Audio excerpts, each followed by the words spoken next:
I wanted to make a note about colonization too, because on the larger macro scale of things, colonization has taught us that we are not capable of meeting our own needs, right? So example is the Philippines. The Philippines has a very vibrant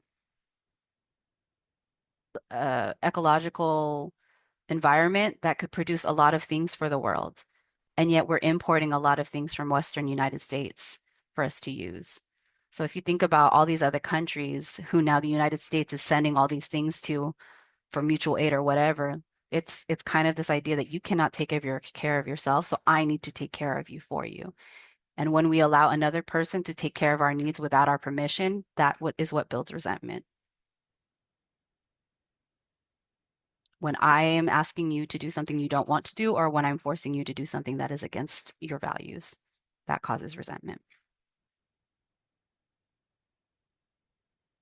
That's a hella deeper thing that's also attached to people pleasing, which hopefully we can talk about. So, shadow work is when we express our needs, when we tend to our needs, and we absolve other people of having to take care of our needs, we begin to do shadow work.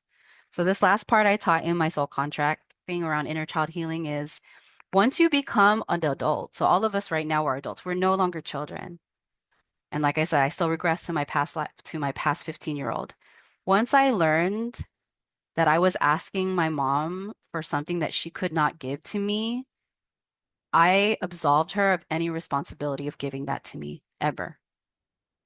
Because a lot of us are chasing a fantasy mother. Oh, my mom didn't give me enough love when I was a kid. So now as an adult, I'm still chasing that love.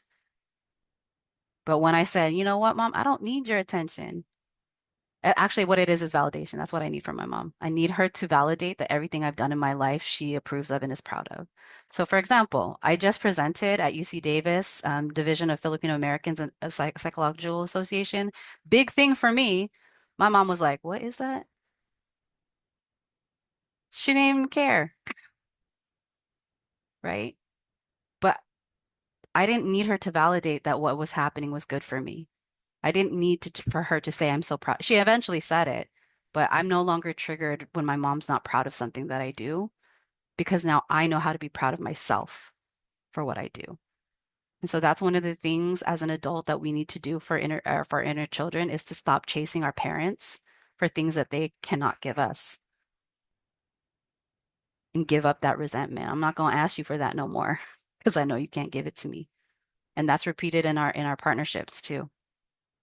We get so mad at our partners for not fulfilling our needs, but like, how are you fulfilling your own need? Do you know how to do that yourself? That's why some of the healthiest relationships are when we can take care of ourselves first before we go off to take care of other people.